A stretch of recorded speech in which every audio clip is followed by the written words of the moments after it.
픽사의 영화 소울에는 오랫동안 꿈꿔온 무대에 마침내 오르게 된 재즈 연주자가 등장합니다. 그는 평생 그 순간만을 바라보며 살아왔습니다. 그런데 공연이 끝난 뒤 그는 뜻밖의 질문을 합니다. 이게 끝인가? 혹시 이런 경험이 있나요? 정말 갖고 싶었던 것을 샀는데 며칠 지나지 않아 다시 다른 것이 갖고 싶어진 경험. 그토록 원하던 목표를 이루었는데 생각보다 행복이 오래가지 않았던 경험. 왜 우리는 원하는 것을 얻어도 다시 다른 것을 원하게 되는 걸까요? 우리는 역사상 가장 풍요로운 시대를 살고 있습니다. 과거의 왕들도 누리지 못했던 기술을 사용하고 원하는 정보를 언제든 찾을 수 있습니다. 클릭 몇 번이면 물건이 집 앞으로 도착합니다. 풍요는 분명 늘어났습니다. 그런데 행복은 왜 함께 늘어나지 않았을까요? 생각해보면 우리는 늘 무언가를 원합니다. 더 좋은 집, 더 좋은 직장, 더 많은 돈, 더 많은 인정, 더 많은 성공.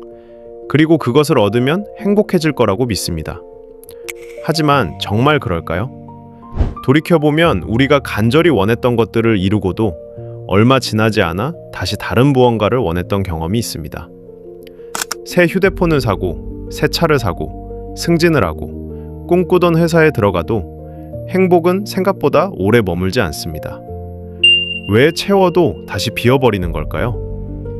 라스트 휴먼은 여기서 흥미로운 이야기를 꺼냅니다. 프랑스 철학자 자크 라캉은 이렇게 말했습니다. 인간은 타자의 욕망을 욕망한다. 조금 어렵게 들립니다. 하지만 뜻은 의외로 단순합니다. 내가 정말 원해서 원하는 것이 아니라 누군가가 원하기 때문에 나도 원하게 된다는 것입니다. 생각해보면 우리는 평생 누군가의 시선을 배우며 살아갑니다. 어릴 때는 부모님의 기대를 배우고, 학교에서는 좋은 성적을 배우고, 사회에서는 좋은 직장을 배우고, 이제는 SNS와 알고리즘이 좋은 삶을 끊임없이 보여줍니다. 누군가는 유럽 여행을 가고, 누군가는 멋진 집을 사고, 누군가는 성공한 삶을 자랑합니다. 처음에는 그저 보고 있었을 뿐입니다. 그런데 어느 순간 그들의 욕망이 내 욕망이 됩니다.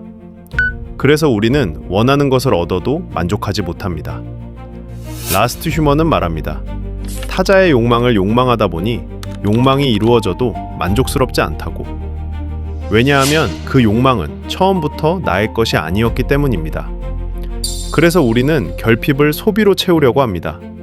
새로운 물건을 사고, 새로운 경험을 하고, 새로운 목표를 세웁니다.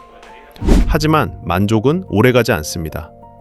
잠시 채워진 것 같다가 또 다른 결핍이 나타납니다. 책은 말합니다. 결핍을 소비로 메워 일시적인 만족을 누리지만 곧 또 다른 결핍이 솟아오른다고. 어쩌면 우리는 원하는 것을 얻지 못해서 불행한 것이 아니라 원하는 것이 계속 바뀌기 때문에 행복하지 않은 것인지도 모릅니다. 그리고 그 욕망의 많은 부분은 어쩌면 내 것이 아닐 수도 있습니다. 라스트 휴먼은 중요한 통찰 하나를 이야기합니다. 타자의 인정을 받고자 하는 욕망에서 벗어나야 한다고. 그리고 자기 자신의 고유한 욕망을 찾는 일이야말로 자기를 살리는 일이라고. AI는 우리가 원하는 것을 더 빨리 찾아줄 것입니다. 더 편리하게, 더 정확하게, 더 효율적으로. 하지만 AI도 대신 답할 수 없는 질문이 있습니다. 나는 무엇을 원하는가? 이 삶은 정말 내가 원하는 삶인가? 문득 다시 소울의 마지막 장면이 떠오릅니다. 평생 꿈꾸던 목표를 이룬 뒤 주인공이 비로소 깨닫게 된 것. 행복은 언젠가 도착하는 목적지가 아니라 지금 이 순간을 살아가는 방식이라는 것. 어쩌면 행복은 더 많이 갖는 데 있는 것이 아니라 정말 내가 원하는 것을 아는 데 있는지도 모릅니다. 어쩌면 우리는 행복을 찾고 있었던 것이 아니라 남들이 행복하다고 말하는 삶을 쫓고 있었던 것인지도 모릅니다. 그래서 마지막으로 이 질문 하나를 남기고 싶습니다.